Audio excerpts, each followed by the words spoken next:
All right, fasting.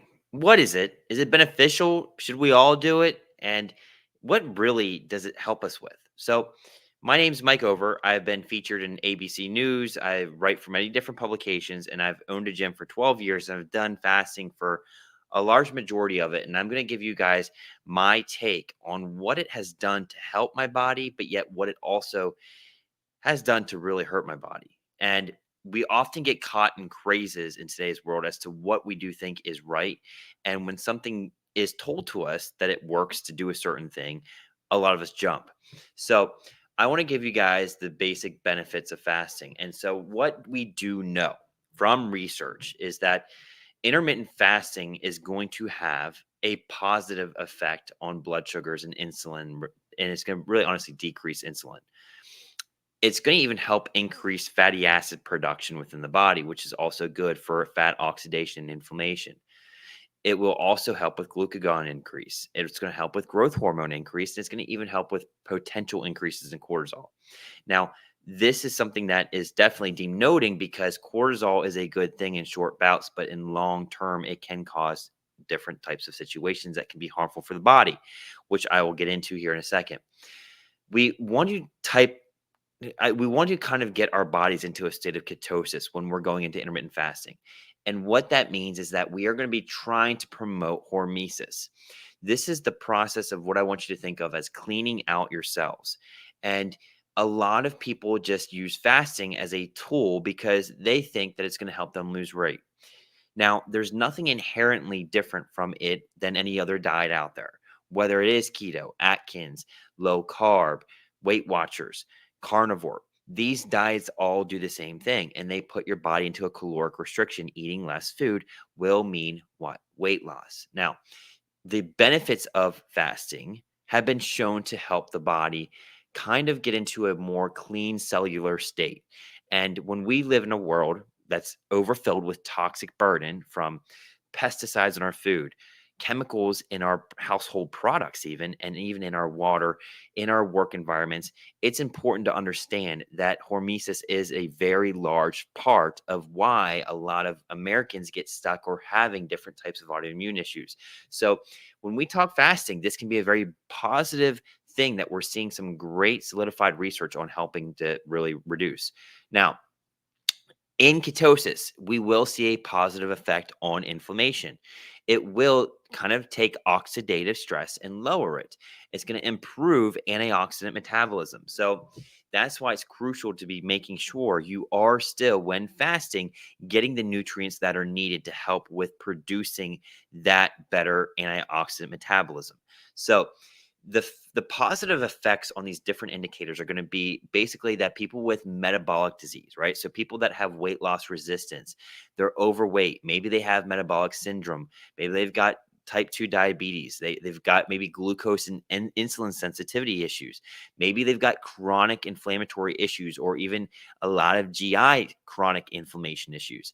Maybe they have a lot of mood disorders that they're struggling with, whether it's just depression or Alzheimer's, different types of things like that. So this can be very positive for these individuals.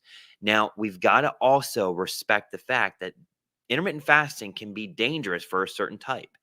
And those that have addictions, food disorders, psychiatric disorders, they're unstable. Maybe they have retinal detachment, emotional eating issues, ulcers, cancers. These things got to be also looked at. So, whenever I'm taking a client and looking at them for intermittent fasting, I'm looking at those things, but also checking things like CBC, right? Your electrolytes, your liver, your kidney, your uric acid levels, TSH, thyroid hormone. These are important because even your blood pressure, right? Because these things are important to note because when you are fasting, you're going to have elevations in cortisol. What that will do over time is impact the thyroid. It's going to send a message to the thyroid that, hey, we've got to get more production from the adrenals here. And over time, if we are wearing them down, or AKA even things like adding caffeine, that's why when I have people fasting, I'm usually cutting out caffeine because having high cortisol in a deficit is one thing. Having higher cortisol from caffeine intake is a different another animal. So we've got to be careful about these things because that is something that has to be taken into consideration. You can't just put somebody on a fasting diet and say, don't eat. You have to monitor, you have to stress, you have to understand the individual that is being kind of put into that position for fasting. And then we've got to understand, what type of fasting are we doing? Are we doing juicing? Are we going to be doing water fasting, soup fasting? Are we just going to be doing basically just food fasting? How long are we fasting for? 12 hours, 16, 24, 48? Okay, these are all going to be different for each individual.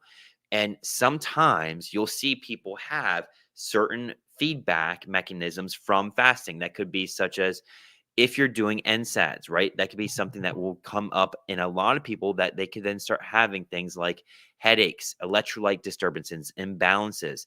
They have acute back pain, muscle cramps. They get fluid retention. They have changes in sleep patterns from the high cortisol. So, the biggest thing that we've got to understand is really helping our bodies be a well oiled machine and ready for intermittent fasting. So, going off NSAIDs, being aware of the circadian rhythm adjustments that your body has to go through. So when you are eating, you're timing your meals right, right? If you're one that you struggle to sleep to begin with, going to bed hungry isn't going to help, but going to bed on a full stomach may not be the best bet either. You've got to find the sweet spot for you. And that's what's going to be made mainly that decision making from you and what the diet's going to be prescribing for you.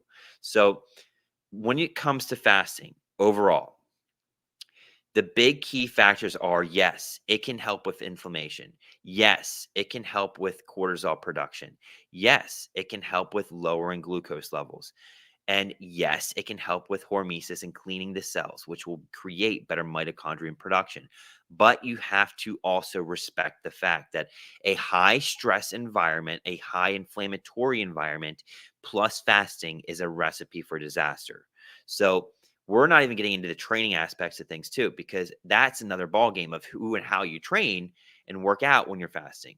So when we go into these types of methods, I think it's a great thing. Whether you're restricting calories for less than 1,000 a day, you want to make sure you're eliminating stimulants, mild to normal physical activity, nothing excessive, right? You want to be making sure that you do.